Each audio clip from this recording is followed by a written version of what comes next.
ప్రజల ఆశీర్వాదంతో రాష్ట్రాన్ని సాధించిన వ్యక్తిగా కేసీఆర్ గారు 10 ఏళ్ల పాటు ముఖ్యమంత్రిగా ఉన్నారు.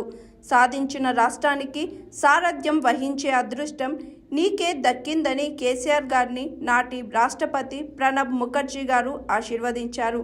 కేసీఆర్ గారు గొప్ప అజిటేటర్, అంతకంటే గొప్ప అడ్మినిస్ట్రేటర్ అని నాటి బీజేపీ సీనియర్ లీడర్, కేంద్ర మంత్రి అరుణ్ జైట్లీ గారు ప్రశంసించారు అని బీఆర్ఎస్ వర్కింగ్ ప్రెసిడెంట్ కేటీఆర్ అన్నారు.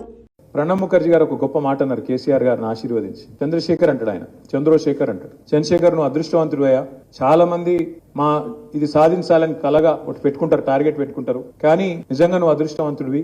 నీ జీవిత కాలంలో సాధించడమే కాదు, సాధించిన ఆ రాష్ట్రానికి మళ్ళీ సారథ్యం వహించే అవకాశం కూడా, అదృష్టం కూడా నీకే దక్కింది. బాగా పనిచేయండి అని చెప్పి ఆశీర్వాదం ఇచ్చింది. అట్లాగే నాకు బాగా గుర్తున్న ఇంకో సందర్భం, ఆనాడు మా ఎంపీలు కొంతమంది 2015 ఆ సందర్భంలో 15-16 ఆ సందర్భంలో ఒకసారి ఎంపీలందరినీ తీసుకొని నేను ఏదో ఢిల్లీలో అరుణ్ జైట్లీ గారు అపాయింట్మెంట్ తీసుకుని ఏదో పని మీద పోయినా. ఆయన ఛాయ్ దాయిపించి కూర్చోబెట్టి మాతో ముచ్చట పెట్టుకుంటా ఒక మాట అన్నాడు, మీరు అదృష్టవంతులయా తెలంగాణ వాళ్ళు అన్నాడు.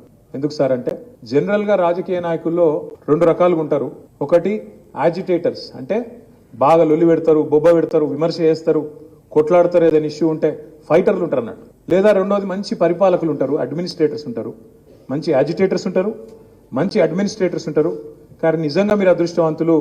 కేసీఆర్ గొప్ప యాజిటేటరు, అంతకంటే గొప్ప అడ్మినిస్ట్రేటర్ వెళ్ళిండు, మీరు చాలా అదృష్టవంతులు అని చెప్పాను. ఎందుకు చెప్తున్నా అంటే, మన పాత్ర ప్రత్యేకం. మన పార్టీ చాలా భిన్నం మిగతా పార్టీలకు. అధికారమే పరమావిధిగా పుట్టిన పార్టీ కాదు, అధికారం కోసమే పుట్టిన పార్టీ కాదు.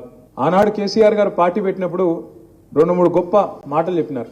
ఆర్ఎస్ఎస్ నుంచి ఆర్ఎస్యు దాకా అందరినీ కలుపుకపోతా, తెలంగాణ కోసం అవసరమైతే బొంత పురుగునైనా ముద్దాడుతా, కుష్టి రోగినైనా కౌగిలించుకుంటా అన్నాడు.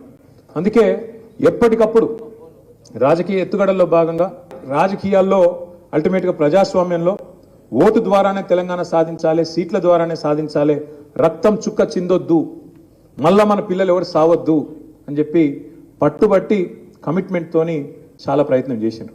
చివరికి 8-9 ఏళ్ల పాటు ఇచ్చిన మాట కాంగ్రెస్ మోసం చేస్తే, ఇచ్చిన మాట తప్పితే విధిలేక నిరాహార దీక్ష కూర్చొని మొత్తం తెలంగాణ సమాజాన్ని ఒక్కటి చేసి ఉద్యమ పార్టీగా 14 ఏళ్ళు మన ప్రస్థానం. ఆ తర్వాత ప్రజలు ఆశీర్వదించి మనకు అధికారం ఇచ్చినారు. 10 ఏళ్ళు అధికార పార్టీగా పనిచేసినాం. గత 16 నెలలు ప్రతిపక్ష పార్టీగా పనిచేస్తున్నాం.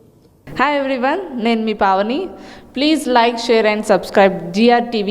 Hi, I'm Jyoti Singh. Please like and subscribe GRTV channel. అందరికీ నమస్కారం, నా పేరు Sambit. Please like and subscribe GRTV. Thank you.